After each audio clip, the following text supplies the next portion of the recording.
Through the last few months, like some of you who might be watching this, I fell into the rabbit hole that is the mechanical keyboard content on YouTube, and like the sucker that I am, I just had to feel some major FOMO and ended up getting myself one. And I've been waiting weeks for it. It's finally here, so I can't wait to unbox it with you guys and let you know, I guess, my first impressions for my first mechanical keyboard. I think it might have been the combination of aesthetically pleasing videos and satisfying ASMR that did it for me, but I just knew I had to get one. I do also enjoy tinkering with electronics. As some of you might know, I modify Nintendo Switches and custom Game Boys, and somewhat recently got into building PCs as well. So naturally, I guess, felt drawn to customizing keyboards too. Why not just add another hobby to spend money on, am I right? My go-to channels for keyboard content right now are, of course, the very well-known Wildcat, Himaji Neo, and Squashy Boy, just to name a few. But I have to give a special shout out to Choni, who makes the most aesthetic keyboard and gaming content. I was a bit overwhelmed with all the choices that I had, especially as a beginner into this space, and I wanted my first pick to be a decent choice. So I was able to narrow it down to a few favorites thanks to her help. So if you're watching this right now, thank you, girl, and sending hugs to you in the Philippines. By the way, hey, my name is Kat. Welcome back to my channel, and if you're new here, thanks so much for joining. This is a bit of a different video for me today, but if you would like to see more, definitely feel free to stick around and consider subscribing. So the keyboard that I chose is the Royal Kludge RK71. It is a 70% keyboard. Now again, being that this is my first mechanical keyboard, I won't be super knowledgeable on the topic, but I will try to share as much as I know. So let's check out what comes in the box and how this keyboard performs and do our first typing sound test. Okay, so here is the Royal Kludge keyboard. It says RK Game Keyboard and rkgaming.com, and just has the Royal Kludge logo on the sides there.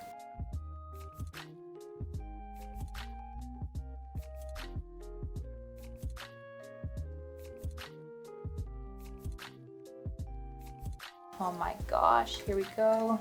So we are greeted by the keyboard right away, which we'll just set aside for a second.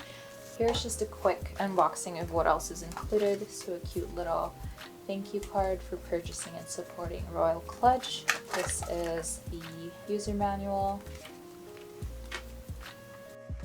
And underneath is a keycap puller, magnets. I believe this is for like your kickstand in the back, a USB-C cable.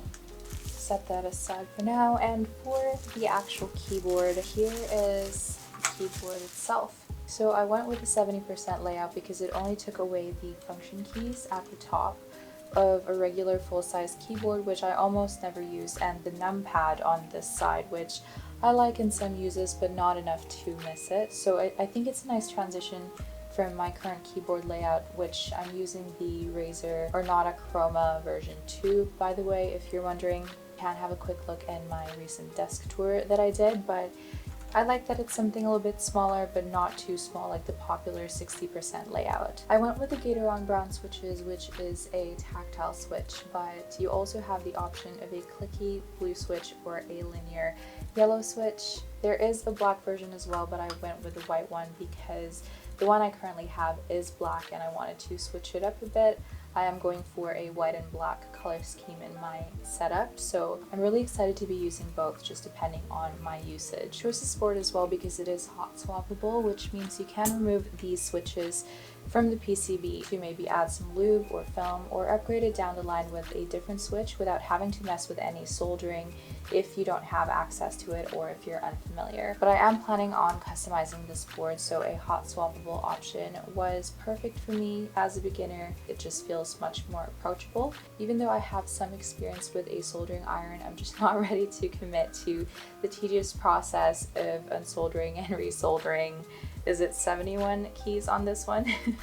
I seriously commend all the keyboard enthusiasts out there for being so dedicated, because I'm not so much. At least not yet. Here is the back and the sides. This board does have RGB, and I'll go over the lighting effects in a second, but the main reason why I actually chose this is because it is wireless. And for this budget price point, it is the only one that I found, at least, that was also available where I'm from, that has that USB and Bluetooth compatibility. So this board has 19 built-in effects for the RGB, and you can change it around by pressing the function and home keys. I'll just show you a few examples.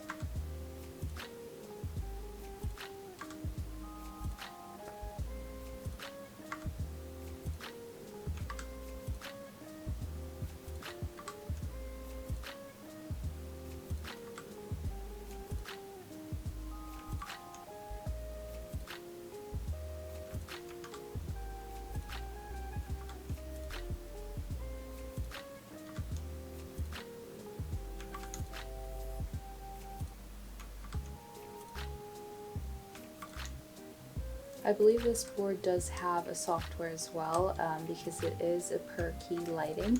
You can customize it even more, and you have the option to set up some macros for the keys as well, which is really cool.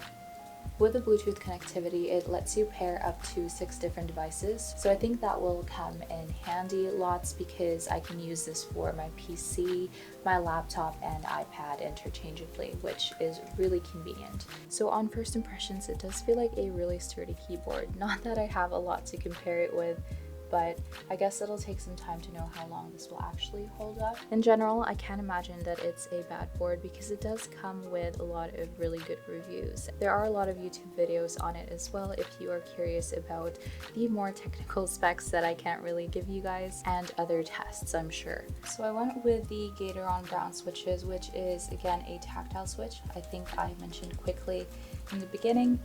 I wanted a slight click to the switch without it being too loud like the Gateron blue, and yellow won't have any click at all because it is linear. So the brown switch it is. I understand this seems to be a very polarizing switch in the keyboard community for reasons I still don't understand, to be honest, because I am still new, but I think with anything that involves customization, it all comes down to personal preference. Like I said, I am planning to customize this board in the near future though, with new keycaps and switches, and also maybe attempt the lubing and filming process. We'll see how much I want to dive into this, but it still feels a bit intimidating to me to do, and I'm worried that I will break something. But let's go and check out the typing test.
I hope you guys enjoyed our unboxing and first impressions for our first mechanical keyboard on this channel, the Royal Kludge RK71. I had so much fun, and I can't wait to customize this and dive deeper into the mechanical keyboard world.